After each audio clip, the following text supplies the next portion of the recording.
Halo, assalamualaikum warahmatullahi wabarakatuh. Selamat datang di grup belajar WhatsApp Home Learning ya. Belajar bahasa Inggris dari dasar bersama Miss Opa. Semoga bermanfaat untuk banyak orang. Amin. Oke, jangan lupa berdoa ya, berdoa masing-masing. Oke. For the first bit, untuk pelajaran pertama, I would like to tell you the differences between in and on. Oke, untuk pelajaran pertama saya ingin mengajarkan perbedaan antara in dan on. Oke. Nah, biasanya ini pada salah penggunaan in dan on pada kendaraan. Contohnya on the car atau in the car ya. On the bus atau in the bus ya, kira-kira seperti itu. Nah, oke, perbedaan antara in dan on pada kendaraan atau transportation itu, kalau in digunakan untuk kendaraan yang dia tuh hanya bisa masuk, duduk, udah seperti itu.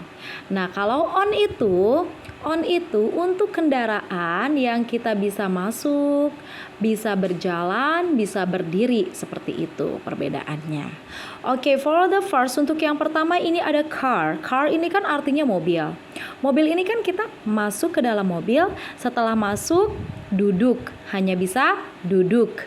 Nah, berarti ini menggunakan in. Jadinya kalau misalnya car di mobil itu bahasa Inggrisnya itu in the car, seperti itu. Kenapa in the car? Karena di dalam mobil itu kita hanya bisa duduk saja, tidak bisa berjalan leluasa seperti itu. Oke, once more, satu lagi ada bus. Bus itu in the bus atau on the bus ya, kira-kira. Karena kita di bis itu kita bisa berjalan, milih tempat duduk, bisa berdiri. Nah, kalau bisa berdiri, berjalan, milih tempat duduk dan lain sebagainya, itu menggunakan on. Jadinya on the bus. Seperti itu.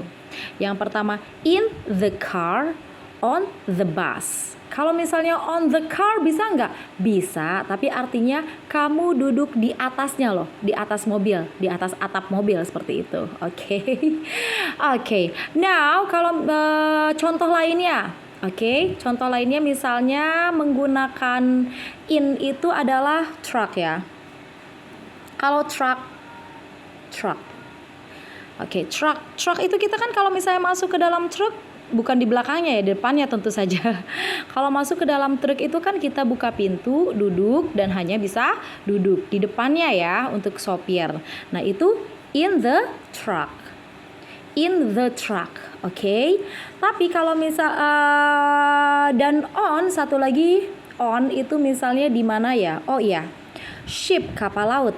Ship apa? Ship, kapal laut. Kita di kapal laut bisa apa? Bisa berdiri, bisa jalan, bahkan mungkin di kapal laut itu ada tempat tidur, ada restoran, ada hotel, dan lain sebagainya. Nah, itu menggunakan apa kira-kira ya? Good job. Menggunakan on the ship, seperti itu. Oke, let's check. Listen to me first and you may repeat after me. Oke? Dengarkan saya dan kalian ikutin untuk belajar conversation-nya ya. In the car. On the bus. In the truck. On the ship. Oke. For the question, pertanyaannya ya. Kalau di dalam helikopter itu menggunakan in atau on kira-kira ya? Tolong dijawab di komen. Oke, di komen bawahnya kalian jawab ya. Untuk pelajaran pertama cukup sekian dulu. Kita belajar yang mudah dulu dan yang sedikit-sedikit dulu. Oke? Semangat belajar terus. Wassalamualaikum warahmatullahi wabarakatuh.